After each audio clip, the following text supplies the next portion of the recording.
For years, 9mm has dominated everything. Carry guns, duty pistols, home defense setups. If you ask most shooters what to trust, the answer was almost automatic.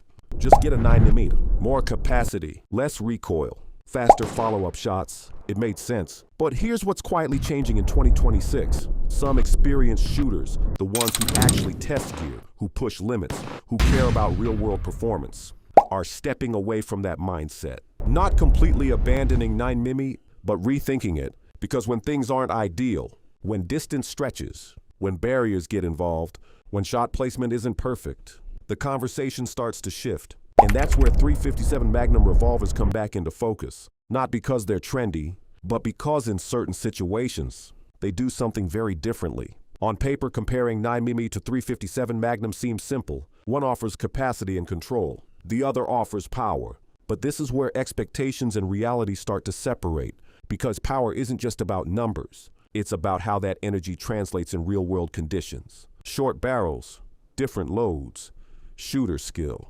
Everything changes the outcome. And this is where .357 revolvers still hold a unique position.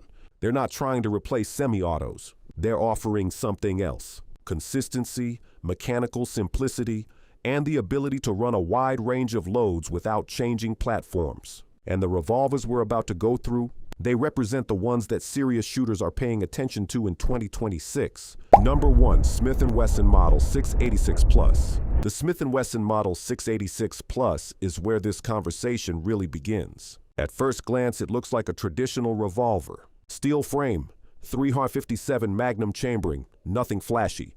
But this is where things start to change. The Plus version adds a 7th round, and that small increase matters more than it seems. Revolvers has always been capacity. 7 rounds doesn't match a semi-auto, but it narrows the gap just enough to change how shooters think about it. Now combine that with the L-frame strength. This revolver handles full power 357 loads consistently without the long-term wear issues seen in lighter platforms. But here's the part most people don't realize until they shoot it extensively. Weight plays a role. That extra mass absorbs recoil, making .357 Magnum more controllable than in lighter guns. But it also makes the revolver harder to carry for extended periods. Number 2, Ruger GP100 Match Champion. The Ruger GP100 Match Champion takes the already durable GP100 platform and refines it. Smoother trigger, improved sights, better overall handling. And this is where modern revolvers start closing the gap with pistols, because shootability becomes just as important as reliability. The GP100 design is known for holding timing even after heavy use, and that's critical because revolver timing isn't something most people think about until it becomes a problem. But here's where expectations and reality diverge. Even with improvements, the trigger is still heavier than most semi-auto pistols. And under stress, that changes how quickly and accurately you can shoot. So while the revolver itself is extremely dependable, your performance with it still depends on training. Number 3, Colt Python Modern .357.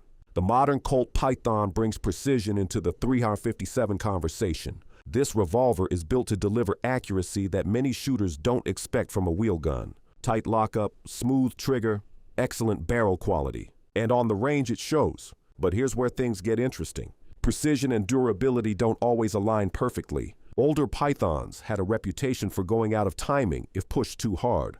The modern version addresses that, but it still benefits from proper maintenance and care. And this is where experienced shooters take a different approach. They don't treat it like a tool to abuse. They treat it like a tool to maximize, because when used correctly, it performs at a very high level. Number 4, Smith & Wesson Model 27. The Smith & Wesson Model 27 represents the original .357 Magnum platform. Built on the larger end frame, it was designed to handle power from the beginning. And that size changes everything. Heavier frame, longer sight radius, reduced felt recoil compared to smaller revolvers. And this is where reality becomes clear. Larger revolvers make powerful cartridges easier to control, but they also make carry more difficult. This isn't a concealed carry gun for most people. It's a range gun, a field gun, a revolver that excels when size isn't a limitation. And in those conditions, it performs exceptionally well. Number 5, Ruger Blackhawk .357 Magnum. The Ruger Blackhawk brings a completely different approach to the .357 platform. Single action design, manual hammer cocking, simpler internal function during firing.